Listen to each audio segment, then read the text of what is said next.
হাসির রাজা, জ্ঞানের রাজা, রসিক রাজা। কি গো, কতদিন হয়ে গেল তোমাদের রাজসভা বন্ধ? হ্যাঁ, আচ্ছা, মহারাজ যদি বেতন দিতে না পারেন তাহলে রাজসভা খোলা রেখে কি লাভ বলো তো? বলি বাড়িতে যা চাল আছে তাতে এক সপ্তাহের বেশি আর রান্না হবে না কিন্তু। হ্যাঁ, সেই জন্যই তো হিসেব করছি। বাড়িতে অপ্রয়োজনীয় যা যা জিনিসপত্র আছে সেসব বেচে দেব। আর বেচার মতো কিছুই নেই গো। দেখো, তুমি সব সময় আমার পরেই খাও, তাই আমাদের একটা করে থালা বাটি বেচে দিলে তো কোনো সমস্যা নেই গিন্নি। এই তোমার মাথা না কাজ করছে না। যাও বাইরে ঘুরে এসো, পারলে বাজার থেকে ধার করে হলেও একটু চাল নিয়ে এসো। দেখি যদি কোনো সহৃদয় ব্যক্তি চাল দেয়।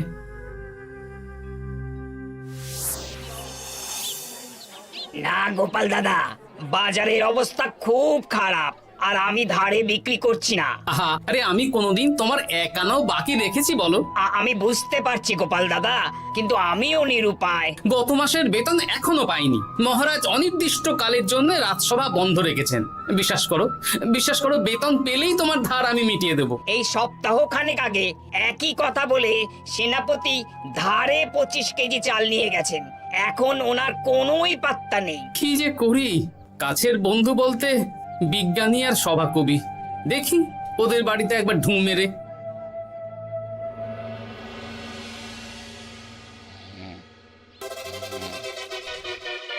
কৃষ্ণনগর, কৃষ্ণনগর, কৃষ্ণনগর শূন্য।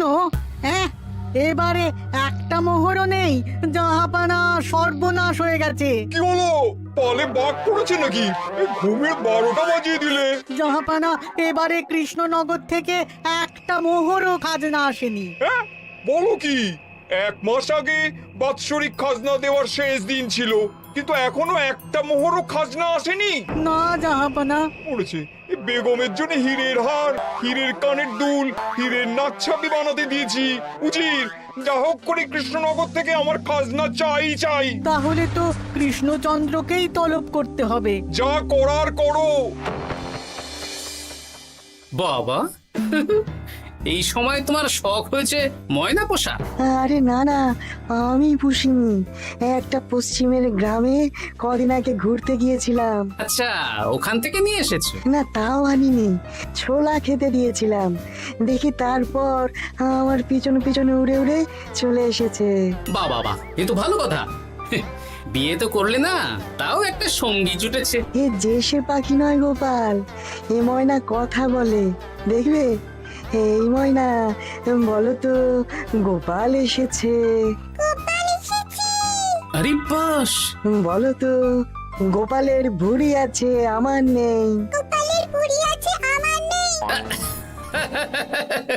বেশ বেশ বেশ। এ ভোরবেলা আমার কাছে আসে, সারাদিন আমার কাছে থাকে, আবার সন্ধে হলেই নিজের বাসায় নিজে নিজেই ফিরে যায়। বুদ্ধিমান পাখি। ওই গ্রামে শাখে শাখে ঝাঁকে ঝাঁকে ময়না। বেশ, বুঝলাম। তা বিজ্ঞানী, তোমার কাছে আমি আসলে একটা দরকারে এসেছি। বলো কি দরকার? আসলে ওই টানাটানির সংসার চলছে, বুঝলে। বাড়িতে চাল বাড়ন্ত, কদিন পরে হাঁড়ি চড়বে না। তুমি কিছু পয়সা ধার দিতে পারবে? আরে এমন করে বলছো কেন? আমার তো সংসার নেই, এত খরচও নেই। তুমি বাড়ি যাও, আমি 2 বস্তা চাল পাঠিয়ে দেব। ধন্যবাদ বিজ্ঞানী, তোমার মতো বন্ধু পাওয়া মুশকিল। বন্ধুত্বে এইসব ধন্যবাদ দেওয়ার দরকার নেই, একে অপরের পাশে থাকলেই হলো।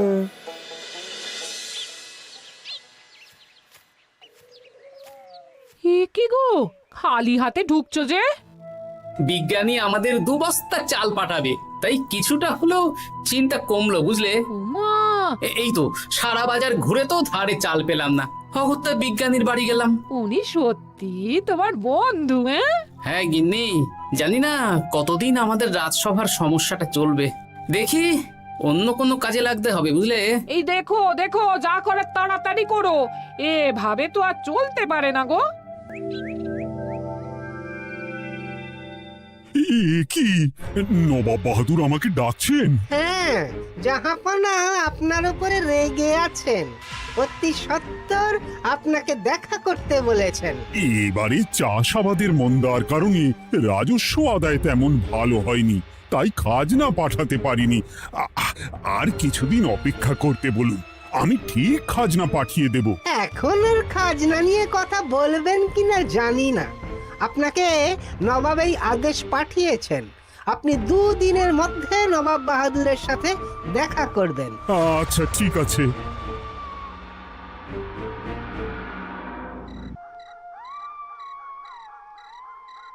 মহারাজ, এই বিপদের সময়ে আপনাকে একমাত্র একজনই সাহায্য করতে পারে, আর সে হলো গোপাল। আমি কোন মুখে গোপালকে ডাকবো বলো তো রানী? দীর্ঘদিন ওদের বেতন দিতে পারছি না। গোপাল এরকম স্বার্থপর মানুষই নয় যে নিজের কাজের সময় কাজী আর কাজ ফুরলে বাজি হয়ে যাবে। আপনি একবার বলেই দেখুন না। বেশ, তাহলে আগামীকাল সকালেই গোপালকে ডেকে পাঠাচ্ছি।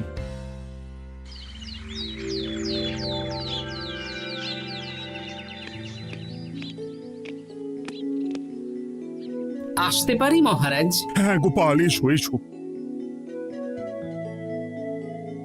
মহারাজ, আমাকে হঠাৎ ডেকে পাঠালেন যে? শোনো, নবাব বাহাদুর বলেছেন ওখানে যেতে হবে, কারণ এবারে কৃষ্ণনগর থেকে কোনো খাজনা পৌঁছয়নি। মহারাজ, আপনি গেলেও বিপদ, না গেলেও বিপদ। হ্যাঁ, সেটাই তো আমাকে সবচেয়ে বেশি ভাবাচ্ছে, কিন্তু না গেলেই যে নয়। তাহলে এক কাজ করি মহারাজ, আমিও বরং আপনার সাথে যাই। যা বিপদ আসবে একসাথে লড়বো। ও গোপাল, তুমি যেন আমার বুক থেকে পাথর নামিয়ে দিলে। তোমাকে যে কি বলে ধন্যবাদ জানাবো। তাহলে কখন বেরোবেন বলুন? আজকে সন্ধ্যের দিকে বেরিয়ে পড়বো, তাহলে কাল সকাল সকাল মুর্শিদাবাদ পৌঁছে যাব। কতদিন থাকতে হবে তো কিছুই জানি না, তাহলে ওই 3-4টে জামা কাপড় ধুতি নিয়ে নেব, কি বলেন? হ্যাঁ হ্যাঁ, তাই নিও। তাহলে সন্ধ্যাবেলা রাজবাড়িতে এসো, একসাথেই বেরিয়ে পড়বো। আচ্ছা মহারাজ। বলি, তোমার কি মুর্শিদাবাদে না গেলেই নয় গো? আমাকে তো যেতেই হবে গিন্নি। জানি নবাব বাহাদুর কিভাবে ছক করে কল করে, তুমি সাবধানে থেকো গো। দেখো, আমি যখন যাচ্ছি তখন নবাব বাহাদুরকে এবার সাবধানে থাকতে হবে। হ্যাঁ, ঠিক আছে, মাথা ঠান্ডা রাখবে, বেশি ওস্তাদি করতে যাবে না। এমনিতেই আমাদের অবস্থা এখন ভালো নয়। আরে তুমি অতিরিক্ত চিন্তা করো না তো গিন্নি। জাহাপনা, কন্যাগুলো কবে আসবে? এখনো 2-3 দিন সময় লাগবে বেগম। এত সময় লাগছে কেন জাহাপনা? দেশের কোণে কোণে খুঁজে সেরা সেরা হিরে দিয়ে বানানো হচ্ছে যে, সময় তো লাগবেই বেগম। তাহলে তো অনেক খরচ হচ্ছে। তাও হচ্ছে বটে, কিন্তু তোমার জন্য আমি সব করতে পারি। আমাদের মুর্শিদাবাদের হীরালালের হাতের কাজ দেশের সেরা। আপনি সত্যি আমাকে ভালোবাসেন, আমার জন্য এত খরচ করে গয়না বানিয়ে দিচ্ছেন। তুমি খরচ নিয়ে এত চিন্তা করো না। কৃষ্ণনগর থেকে এই বছর ভালো খাজনা প্রাপ্য ছিল, কিন্তু এখনো একটা কানাকড়িও আসেনি। তাহলে আপনার গয়না বানাতে যা খরচ হবে সব আপনার সিন্দুক থেকে দিয়ে দেবেন? না না না, কৃষ্ণনগর থেকেই আদায় করব, ওকে তলব করেছি। আচ্ছা, সহিস, গাড়ি ছাড়ো। যথাজ্ঞা মহারাজ। এই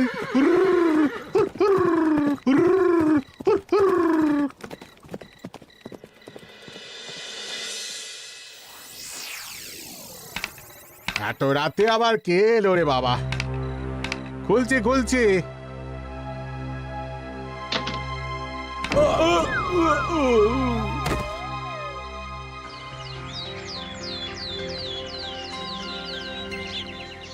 সর্বনাশ হয়ে গেছে জাহাপানা। কি হয়েছে হীরালাল? নবাব বাহাদুর, মহারাজ কৃষ্ণচন্দ্র আর গোপাল এসেছেন আপনার সাথে দেখা করতে। ওদের দরবারে আসতে বলো। হ্যাঁ, এবার বলো হীরালাল, কি হয়েছে? তোমার মাথায় পট্টি কেন? জাহাপানা, গত রাতে আমার সর্বস্ব লুট হয়ে গেছে। বলো কি হীরালাল, তোমার কাছেই তো বেগমের হীরের সব গয়নাগাটি বানাতে দিয়েছিলাম। হ্যাঁ জাহাপানা, সব গেছে। আমার মাথায় মেরে সব লুট করে নিয়ে গেছে। এবার আমি কি করব জাহাপানা? বেগম সাহেবা, আপনার গয়না যে হীরালাল শেখরার কাছে জাহাপনা বানাতে দিয়েছিলেন, ওনার সব লুট হয়ে গেছে। মানে আমি এক্ষুনি নিজের কানে শুনে এলাম, এখন হীরালাল শেখরা এসেছে। আমি এক্ষুনি যাচ্ছি। কি করব জাহাপানা? আমার তো সব শেষ হয়ে গেল। আমি কোনো কথা শুনতে চাই না।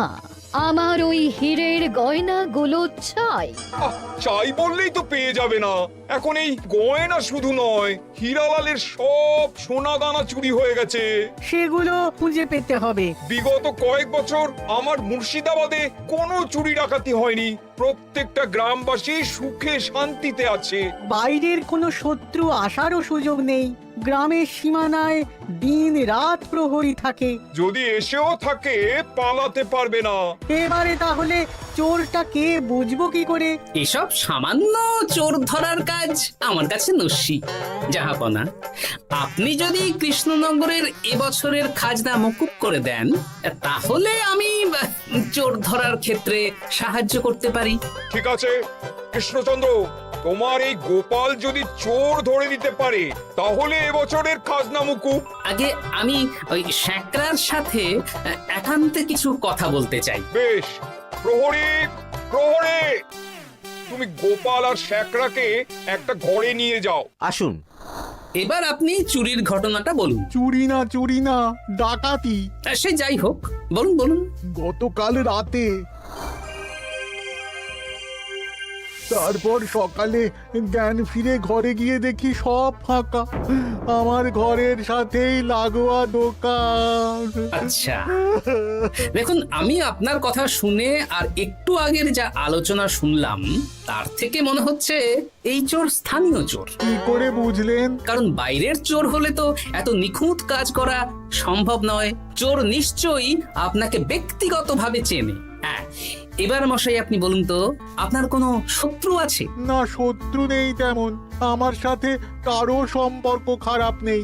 আর আমাদের পাড়ায় সবাই ব্যবসায়ী, সবাই সম্ভ্রান্ত লোকজন। বেশ, তাহলে সব ব্যবসায়ীদেরকেই ডাকতে হবে। আমি নবাব বাহাদুরকে বলে দিচ্ছি, আপনি এখন আসুন।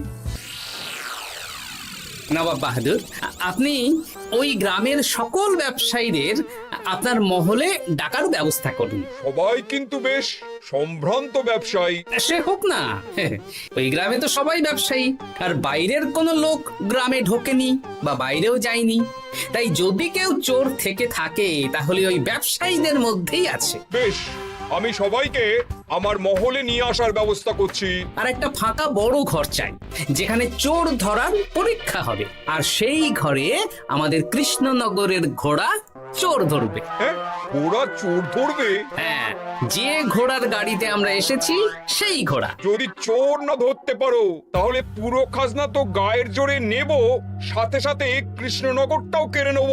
আমার উপর একটু ভরসা রাখুন নবাব বাহাদুর, আর যা বললাম করুন। বেশ, শুনুন, এই ঘরে আমার এক প্রিয় ঘোড়া আছে, আর সামনে একটা বালতিতে ছোলা সেদ্ধ রাখা আছে।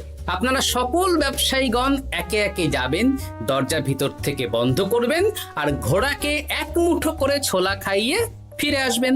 তারপর কি বাড়ি চলে যাব? না, সবার ছোলা খাওয়ানো হয়ে গেলে আমি ঘোড়ার কাছে যাব, আর ঘোড়া কানে কানে আমাকে বলে দেবে কে চোর। তাহলে আর দেরি কেন, সবাই একে একে যাও।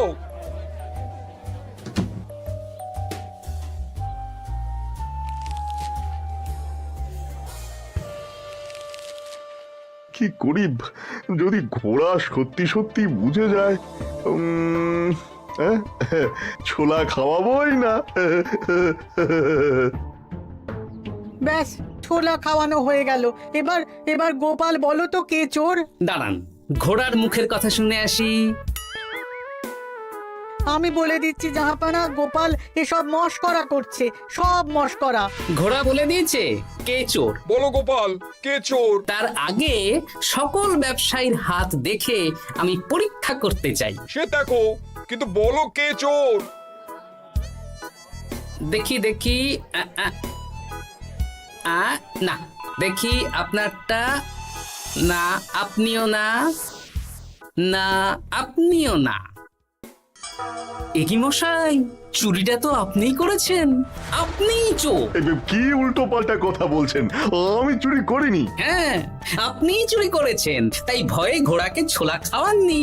কারণ আমি ছোলার মধ্যে রান্নার হলুদ গুঁড়ো মিশিয়ে রেখেছিলাম, তাই যারা যারা ঘোড়াকে ছোলা খাইয়েছেন সবার হাতেই হলুদ রং লেগে আছে। শুধু ওর হাতে নেই। ভাই, শেষে তুই? তোর মনে মনে এত হিংসা? ভাই মানে? আরে ও তো আমার খুড়তো ভাই পান্নালাল, ওরও সোনা গয়নার ব্যবসা। ব্যাস, এবার তাহলে বলেই দিন পুরো ব্যাপারটা, কারণ এখান থেকে পালানোর কোনো পথ নেই। ভুল হয়ে গেছে জাহাপনা, আমার দাদা আমার থেকে অনেক বেশি রোজগার করত, তাই আমার মনে মনে হিংসে ছিল। তারপর বেগম সাহেব আর হীরের গয়না বানানোর এত বড় বায়না পেল, তাই হিংসা আরো বেড়ে গেল। আর তুই চুরি করলি? চুরির সব জিনিস কোথায় আছে? আমার বাড়িতেই আছে জাহাপনা। সাব্বাস গোপাল, সাব্বাস, তোমার কি বুদ্ধি! তাহলে জাহাপানা, কথা মতন আমাদের এই বছর তাহলে খাজনা দিতে হচ্ছে না। না, কথা যখন দিয়েছি তখন আমি তো আর কথার খেলাপ করতে পারি না। আচ্ছা গোপাল, তোমার তো এত বুদ্ধি, আমার একটা শখ পূরণ করতে পারবে? কি শখ বলুন নবাব বাহাদুর। আমার অনেক দিনের ইচ্ছে একটা হাওয়া মহল বানাবো, কিন্তু ঘরামি রাজমিস্ত্রি কেউই বানাতে পারবে না বলছে। তুমি কি বানিয়ে দিতে পারবে? আগে পারবো জাহাপনা, কিন্তু তার বদলে আমি কি পাবো?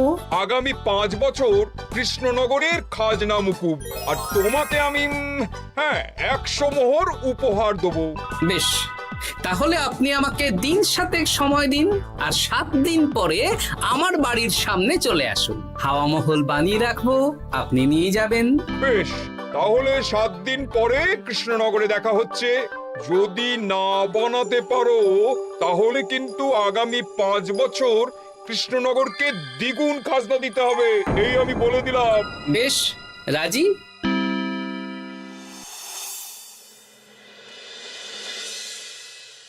বেশ তো বড় মুখ করে বলে দিলে হাওয়া মহল বানাবে। রাজি রাজি। এবার যদি না বানাতে পারো, সব তো উল্টে যাবে। আপনি চিন্তা করবেন না মহারাজ, নবাব বাহাদুর আমাকে প্যাঁচে ফেলতে চেয়েছেন, তাই আমিও ওনাকে ঘোর প্যাঁচ দেব।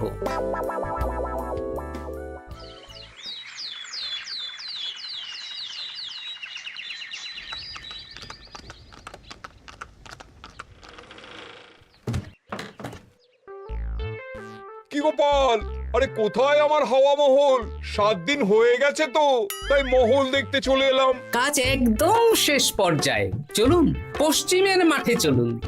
গিন্নি, তুমি মহারাজকে খবর দাও আর বলো পশ্চিমের মাঠে চলে আসতে। আরে তাড়াতাড়ি কর, তাড়াতাড়ি কর। ওই দেখুন, আপনার হাওয়া মহল তৈরি হয়ে গেছে। কই? ওপরে দেখুন। ওরে, নবাবের হাওয়া মহল বলে কথা, ইট কথা হয়ে গেছে। এবার রং কর, রং কর। হাওয়া মহল রং করছি তো, এত তাড়া দিস না। আরে তাড়াতাড়ি কর, তাড়াতাড়ি কর। আরে এসব আবার কি? ময়না পাখি হাওয়া মহল তৈরি করছে? হ্যাঁ, হাওয়া মহল তো, তাই হাওয়াতেই তৈরি হচ্ছে। হাওয়া তো আর চোখে দেখা যায় না, আমি তৈরি করিয়ে দিয়েছি। এবার জাহাপানা আপনি নিয়ে যান। হয়ে গেল, এবারেও গোপাল দাও মেরে দিল। মানে আমি কি করে? সে তো জানি না জাহাপনা, আপনি বলেছিলেন হাওয়া মহল বানিয়ে দিতে হবে, আর আমি আপনার আবদার পূরণ করেছি। এখন আগামী 5 বছর আমরা খাজনা মুক্ত। সাব্বাস গোপাল। ওরে, রংটা ভালো করে কর, ভালো করে কর। নবাবের হাওয়া মহল। গোপাল, তুমি সত্যিই বুদ্ধিমান, তোমার বুদ্ধির জবাব নেই। শোনো, আগামী 5 বছর কৃষ্ণনগরের খাজনা মুকুব, আর এই নাও তোমার 100 মোহর উপহার। এবার বলো তুমি এই অসম্ভবকে সম্ভব করলে কি করে? আমি বুঝতেই পেরেছিলাম আপনার মুর্শিদাবাদের চোর ধরার পরে আপনি আমাকে যখন হাওয়া মহল বানাতে বললেন তখন নিশ্চয়ই কোনো উদ্দেশ্য আছে, কারণ আপনি তো মন থেকে চাননি যে খাজনা না দিয়ে আমরা মুক্তি পাই। তাই গোপাল এই চালটা চাললো। যদিও আমি গোপালকে একটু সাহায্য করেছি। কিরকম সাহায্য? কদিন আগে আমি বিজ্ঞানীর ঘরে গিয়ে দেখি একটা ময়না হুবহু মানুষের মতন কথা বলছে, আর বিজ্ঞানী বলল এরকম অনেক ময়না পাখি আছে। ব্যাস এই এক সপ্তাহ ধরে আমি ময়নাগুলোকে বিভিন্ন বুলি শেখালাম, আর ওরা সেগুলোই বলে চলেছে। নয়, হ্যাঁ। ওরে রংটা ভালো করে কর, ভালো করে কর, নবাবের হাওয়া মহল। মহারাজ 100 মোহর আপনি রাখুন। আমাদের সব সভাসদদের এই মোহর থেকেই আপাতত বেতন দিয়ে রাজসভা শুরু করুন। ধন্যবাদ গোপাল, তোমাকে আমার সভাসদ পেয়ে আমরা সবাই ধন্য। আর বিজ্ঞানীকেও। হাসির রাজা জ্ঞানের রাজা রসিক রাজা